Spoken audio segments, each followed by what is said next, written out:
I always have this metaphor. Think of imagery when you're working with children. If you could describe yourself in an image, what would you be? And my image was I was a piece of garbage.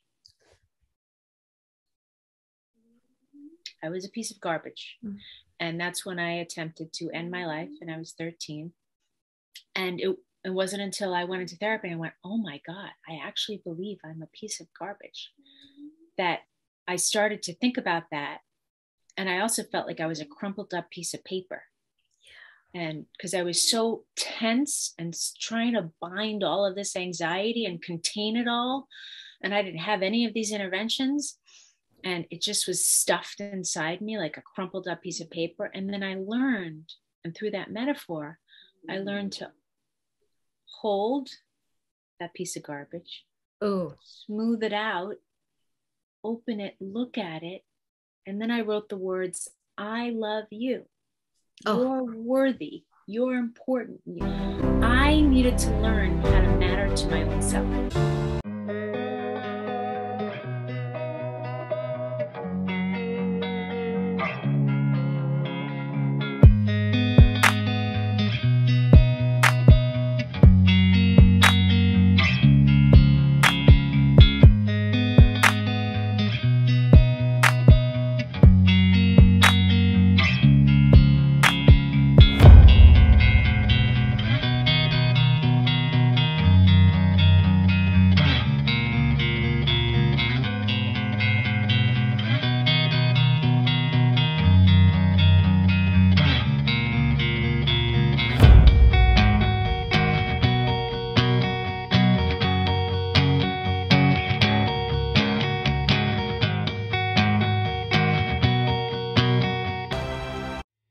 Well, hi, Jeanette. Thank you so much for being part of our third annual Innovative Child Therapy Symposium.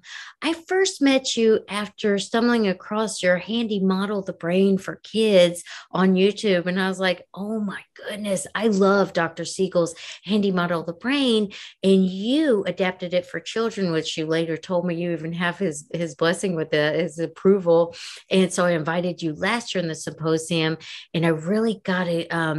Good feel for, like, you know how to help kids. Like, your specialty is foster care and adoption, and you even have a new book out. But before we jump right in, let me have you tell people who you are and what you do. Oh, well, thank you, Jackie, for having me again. Oh, you're welcome. I'm excited to be here and share some new tools. So I am Jeanette Yoffe. I have been a therapist here in Los Angeles for 18 years now. I've had private practice. Now I have a group practice where I train new associate therapists to become adoption and foster care competent. And I myself grew up in the foster care system in New York. I'm a transplant to LA from New York. And I was in the child welfare system there for 6.5 years. And I was adopted at the age of 7.5. And I just love this work. It's just so gratifying, and to help children and their families. We do attachment work. We do play therapy. We do grief and loss, bereavement. And during the pandemic, we've just increasingly become so much more busy now that mental health is becoming more important and precedent during these very vulnerable and challenging times. Oh my gosh, that's so well said. Can you just real quick, I want to make sure that I understand what you said about foster care and adoption competence. So you have like a course that teaches us. I think about, like, when I think of the foster care system and adoption, like the language that we use, the resources that we recommend, the type of therapy that we do, our knowledge of attachment. Is it, like, what do you mean by competent? What does that contain? Yeah, so there's many layers. Children come into the child welfare system because they've experienced attachment trauma. Yeah. Children need their caregivers to facilitate and develop a secure attachment. But most of the time, children who enter the child welfare system have compromised attachments.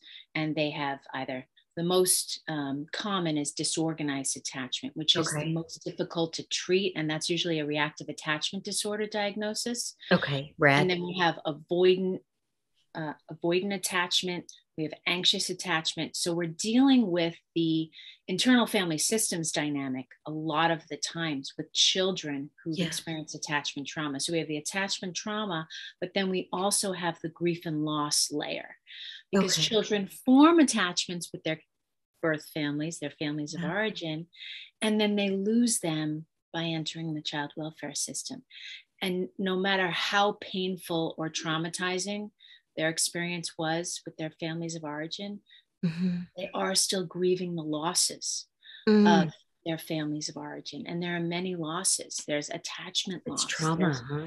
Yes, there's object loss. When I left my foster home, I had this little kitten and I held on to it, and I lost it in transition to my adoptive home. And I was crying for my loss of my foster family, but I was deeply crying for the loss of that object that represented my foster family, because my foster father had given that to me.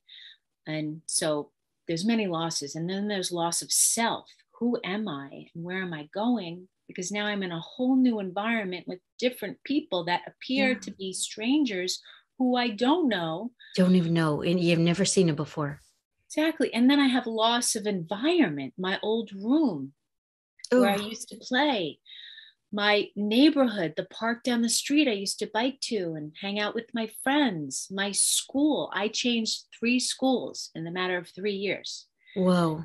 So there's so many layers of loss beyond the attachment trauma. And then we have the residual, the anxiety, the depression, the anger, feeling the overwhelm of how do you, for a child to adapt and be resilient. Children are resilient. We know this. However, they can only tolerate so much. And before it becomes toxic stress, and then they can become re-traumatized in their new placement, which foster care, or they're reunified with their birth family, and they're not trauma informed. They're not foster care informed. They don't understand their child now has all these levels of trauma and loss. And so there's so many dynamics in child welfare. So I have a lot of courses, yes, on my YouTube channel.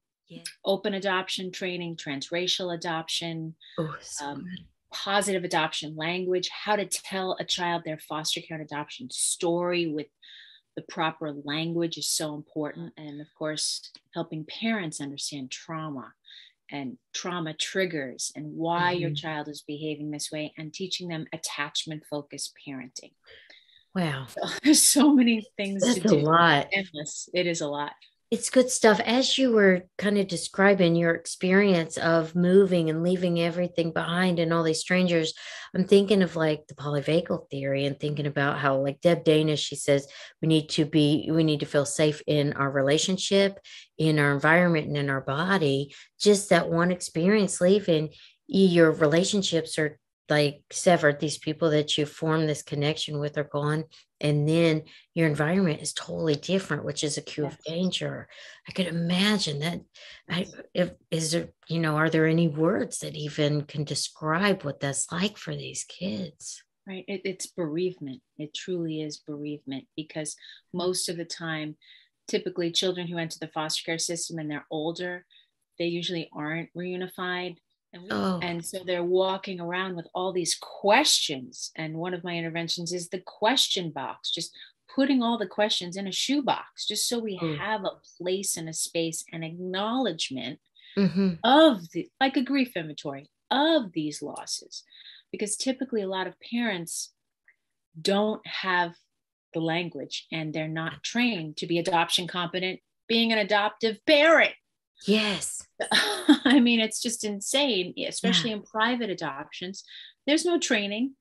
They can, find an attorney, an adoption attorney, request that we'd like to adopt a child. Please connect us with the birth mother. And there's no formal training.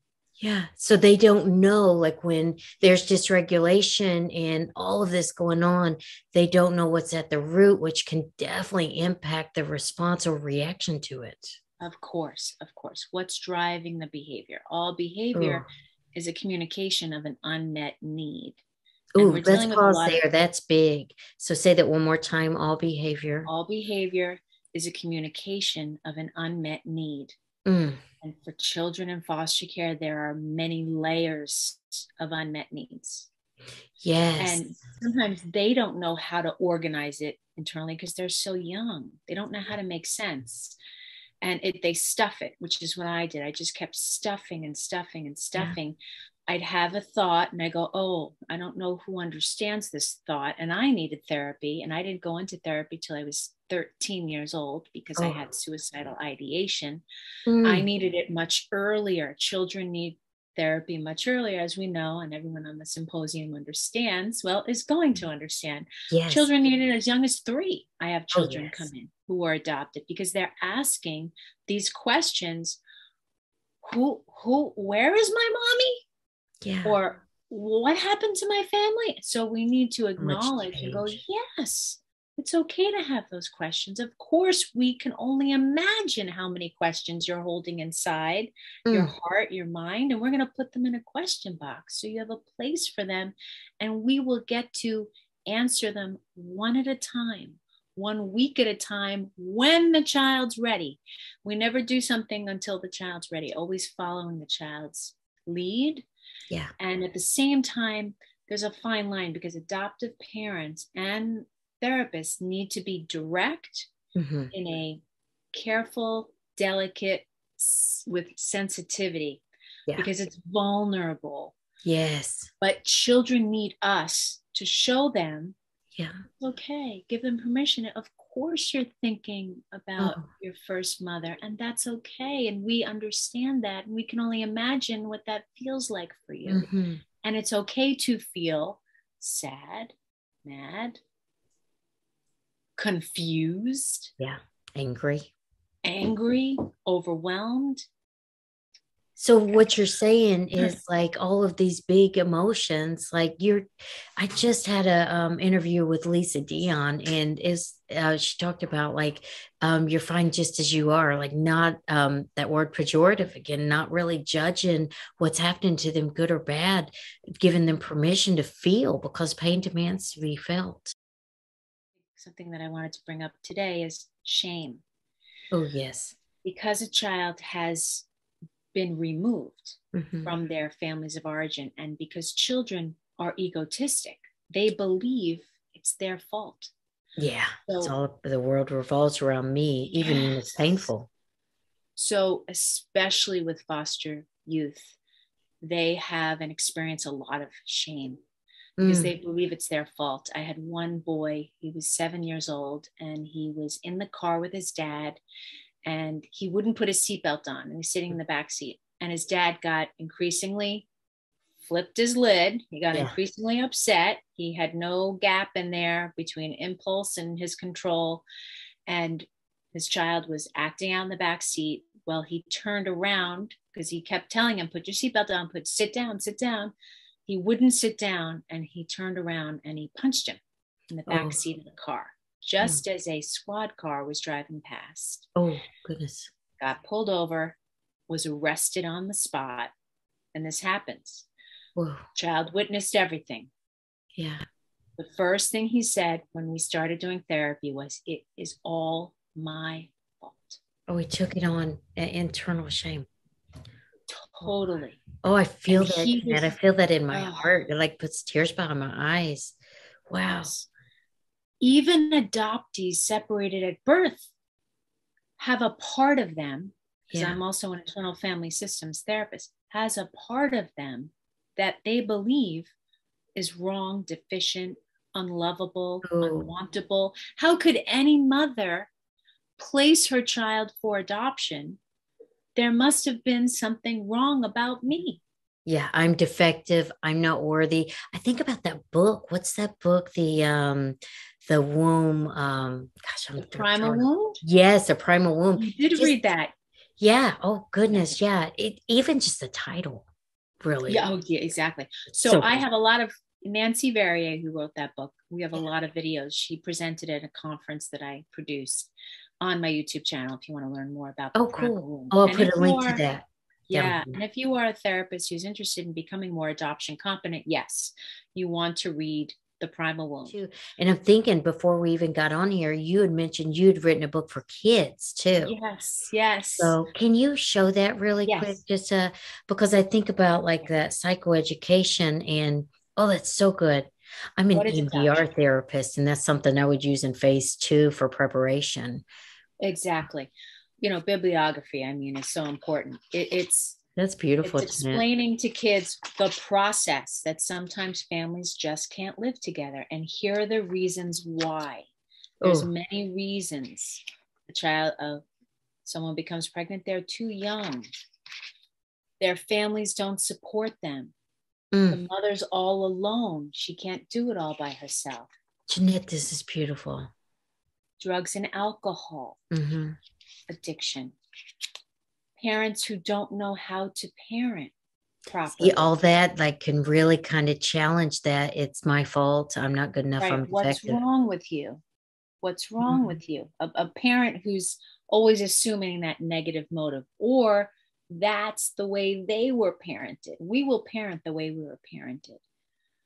I could imagine some Yeah. people, like even adults, could read this and really Oh, yeah. kind of can't walk away with a little bit more of like understanding. I think even Dr. Siegel says, well, even Dr. especially Dr. Siegel says, if we can make sense of it, it's a game changer. That helps us to make sense of it. Exactly. Exactly. And you know, the father may have gotten scared and moved away, right? Oh my Because just goodness. because you become a parent doesn't mean you know how to parent. It can be very overwhelming to be a parent That's to so begin with. true. And what happens? We fight, flight, or freeze. That's running Yes. away. And Oh my when the goodness. child realizes it wasn't about you, it Mm. was about the circumstances in your parents' lives at that time that led them to this decision.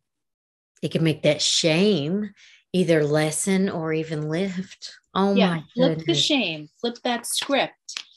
They may be homeless and cannot provide food or shelter or a Mm. home. They may have died. They may be incarcerated or they may have mental illness. It's not that they won't parent, they can't parent like a child needs. And then I talk about the process that the judge is involved, there's a social worker, the child gets a social worker, and then you get placed in a family. That's And so then what can you good. do about that? You can ask questions. You can do your question box. Oh my goodness, Jeanette, you thought of it all. These Oh, illustrations are something else. thank you. So first I made an animation. This was during right? Yep, during the pandemic. So there's an animation. And then I said, you know what? It'd be great to turn the animation, because you already have the illustrations, into a book. Today's topic is, what is foster care and adoption? I also have What is Foster Care? That's my latest animation that I created with the same illustrator, which I'm also going to create into a book, because May every year is National Foster Care Awareness Month, and every November is National Adoption Awareness Month. May and November. Okay. So I always Okay. like to do things for that month. So I'll have What is Foster Care out in May. Your passion. I just read, like several times, Dr. Bruce Perry and Oprah Winfrey's What Happened to You. Yes. And they say that your trauma, your pain makes you kind of who you are. You have transformed that into, I don't know, I feel kind of emotional about like these beautiful gifts, the book alone. But that's not all you have.